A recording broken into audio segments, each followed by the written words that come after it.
Hi, everyone. I'm Andy Petro, and I was forced to come back and spent years trying to figure out what really happened.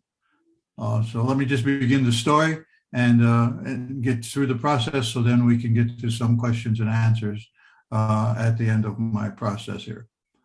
It was 1955. I was 17 years old, and I was graduating from high school in a couple of days. And our class decided that we would go for a picnic a couple of days before graduation. So this was the early part of June, and I was in Michigan, and I knew it was going to be cold. And my mother said, "Make sure you don't go swimming because it's really too cold out there." So I can. All right.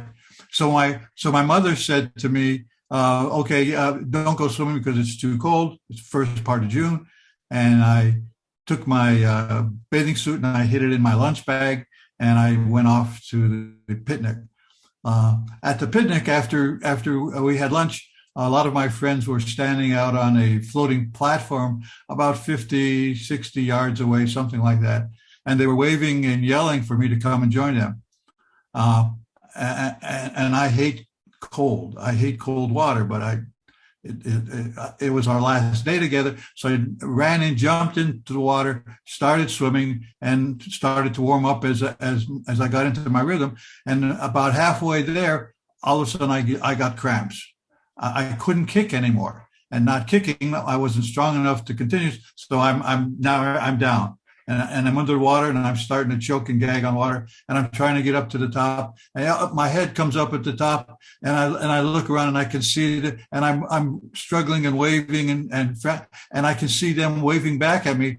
They think we're playing Let's Pretend I'm Drowning or something. So and now I go down for the second time, and now that I don't come again. I don't come up again, and now it's really cold. And not only am I not breathing, I'm water's going in my stomach, in my lungs, and I'm going down deeper and deeper, and it's starting to get dark because of the depth, and I'm shaking, and it's so cold. God, I just wanted one breath of air. That's all I really needed, please. And now all of a sudden I feel something on my feet. It's the weeds at the bottom of the lake, and now it's really dark. I can't see anymore. Can't see anymore. I don't know if my eyes are closed or but I can't see. And I'm still going down. And when I hit the bottom of the lake, I'm in a sitting position. And I said, "Oh, hey, this is great. Now I can just push," thinking I could push myself up so that I can get one breath of air. I didn't care about dying, as I just wanted one breath of air because it was killing me. And as I push down, my hands are now stuck in the muck of the bottom of the lake. And now, not only am I not going to go in, I'm stuck now. And I'm frantic, and then I hear a voice in my head, and it says, "Andy, let go and rest for a while." And I say to my conversation in my head, "Are you kidding? I need some air. I can't let go. I got to get out of here. I'm dying." And the light, it ended up being the light, but the voice says to me again, "Andy, I want you to rest for just a couple minutes and everything will be fine." And then I say to the light, do you promise? Do you promise to?" "Yes." The voice says, "Yes, I promise." I said, "Okay, then I'll let go." The moment the word "go" formed into my brain, I popped out of my body, and now in a moment of no time, I wasn't going anywhere. Now I'm in my body, painfully struggling with trying to be alive, and now I'm wonderful. No more pain, no more shivering, no more cold. I got a smile on my face.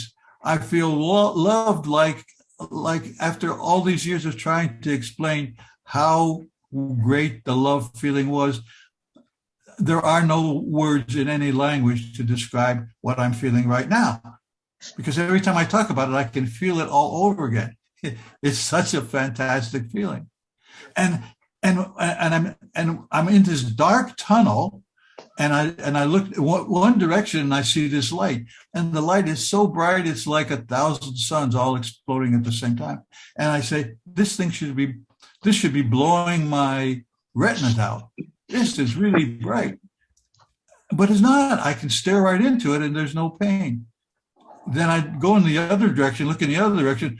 Obviously, I don't have a body, but I have to use words like this, otherwise I wouldn't be able to explain what's happening. And I looked up and I can see my body at the bottom of the lake. And I said, oh, that's my body. It wasn't like, oh, that's my body. It was fine, just my body. Well, I'm done with that. And I didn't care. I didn't care about anything that I did for the 17 years. I didn't care about the fact that that my body was down there stuck. I didn't care about anything. My life was no longer involved with what was going on in planet Earth, because now I'm in the light. And I feel myself being pulled down the tunnel, like being pulled with a gentle magnet. I'm moving, but I don't have a body. But there is a sensation of getting closer and closer to the light. And now about halfway to the light, I pop out of the tunnel. And now, in a moment of no time, I'm in the middle of this big giant sphere. It's about the size of a football stadium or coliseum, huge. And all around the sphere on the inside are thousands of, they weren't, but this is the best way I can describe it, motion picture screens of me in all of my lives and all the things that I've ever done. And every time that I would look at one, focus on it, I would relive it. I'm there again, exactly as it happened. Only this time, when you're doing it in the light, I know what everyone else is thinking while I'm doing it. So at some point, I saw this. I saw me here in Roseville, California, on Zoom, doing this conversation with you guys, with the 14 people who are connected to the Zoom right now. And when I saw this in the light, I knew what each of the 13 other people were thinking as I'm talking.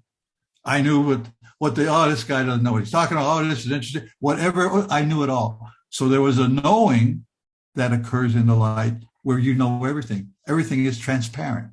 Nothing can be hidden. Nothing can be faked. It is what it is.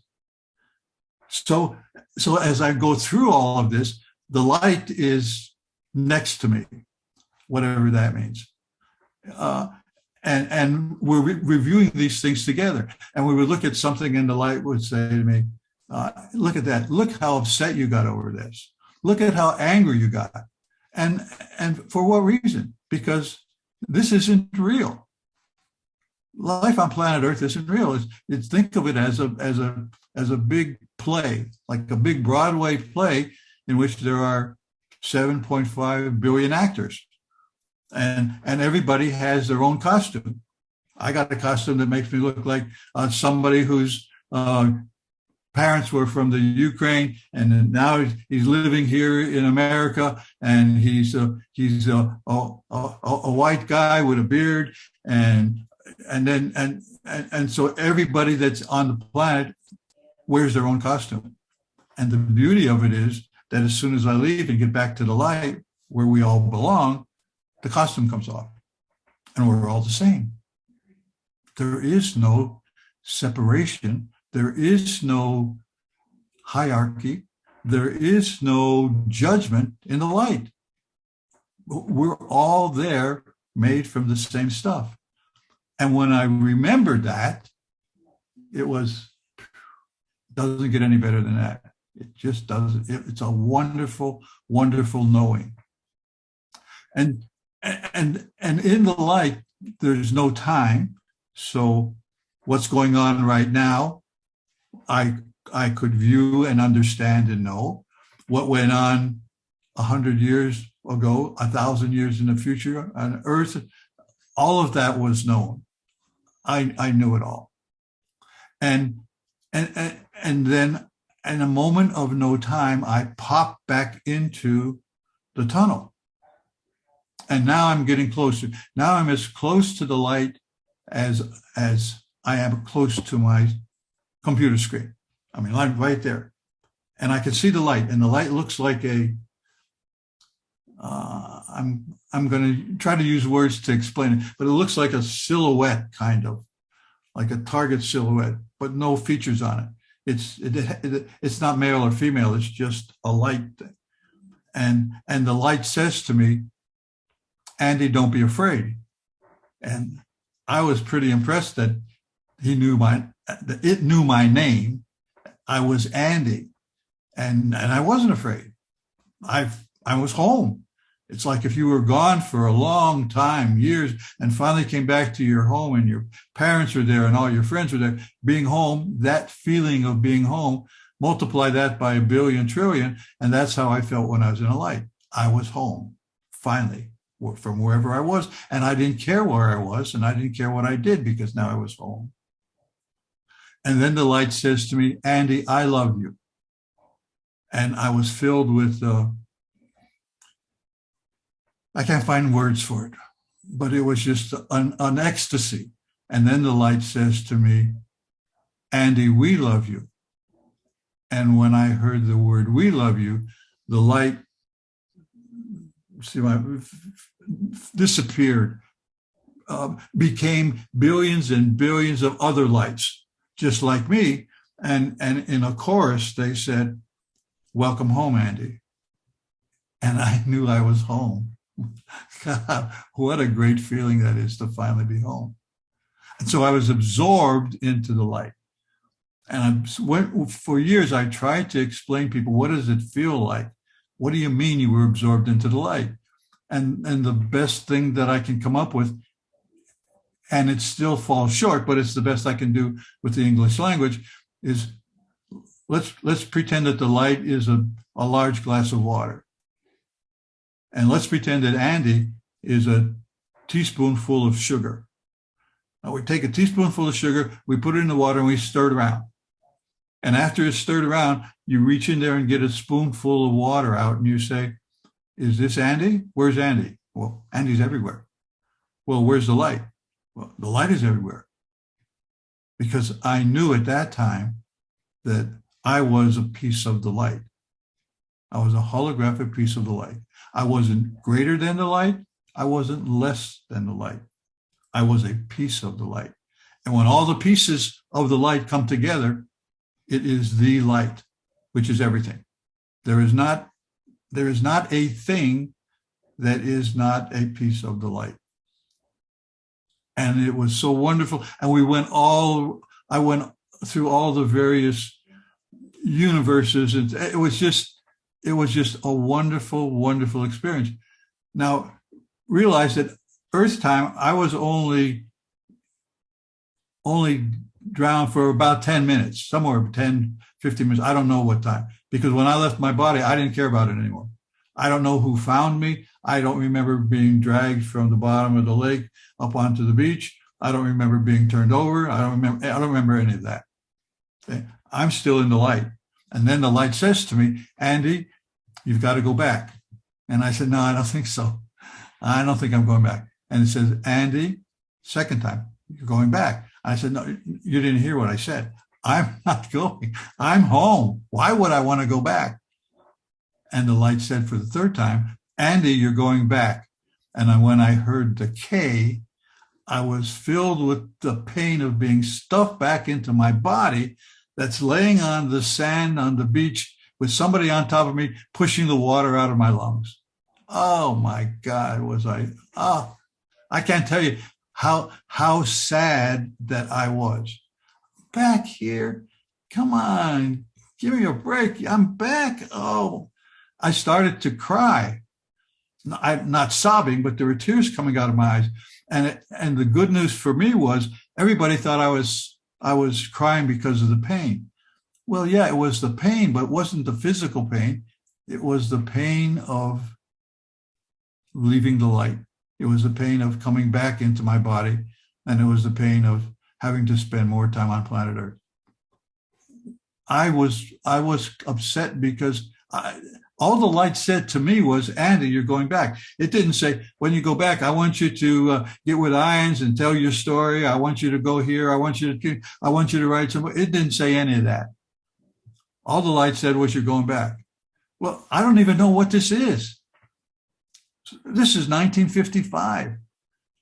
I'm filled with this thing in my head that I can't forget. And so now I said, so my immediate thought was, you better not tell anybody about this because they're going to put you away. They're going to think you're crazy. What do you mean it's a lie? That doesn't make sense. Nothing that I experienced up to that point in time made any sense to what I was talking about. So for sure, I had to be certifiably crazy. And so there's no way I would sell anything. So they asked me, Andy, tell me, how did it feel? What did it feel? How did it feel when you drowned? Tell me what's going on. And I said my first great lie, which was, I can't remember anything. It's a complete blank. There's nothing there that I can remember. That's a lie. And I lied to myself. Okay, I'm going to forget about this. I have no idea what it means. I'm going to forget about it. Wait for a little while. Nope, still not forgetting about it. So I didn't tell my parents. I didn't tell anyone. I never spoke a word about what I experienced for 25 years, 30, whatever it was, until in the late 1970s, I'm coming back from a business trip and I'm passing a bookstore, and there on the bookstore rack is something that says Life After Life by Dr. Moody. I didn't even know what it meant. Well, for some reason, I picked it up, put it in my pocket, and continued on home. When I got home that night, my wife and kids going to bed, and I said, "Well, I bought a book. I'll be in a little bit. Let me just see what this book is about." So I went to the closet. I pulled the book out, and it was Dr. Moody's book, and I started reading it, and it's the best read I ever had in my life because I wasn't crazy. I had an NDE. Wow, that's really. I had one, and I read the whole thing. I read it until by 3:00 in the morning, I had finished the book. It was nonstop read. And then I looked, I couldn't understand what's going on. My cheeks were wet because I was crying. Now, guys don't cry, but I'm telling you, those were tears of joy because I finally realized that I'm not crazy, that I experienced what I experienced, and it was true for me. And the memories came back in even greater force the moment that I realized that it was true. But even at that point, it still took 10 years, at least, before I spoke about it to anybody. Because after spending all those years trying to suppress something, and now I read a book and it says, "Oh yeah, you're okay." And so it was a good 10 or 12 years before I said anything to anybody. And then I found ions, and then my life changed.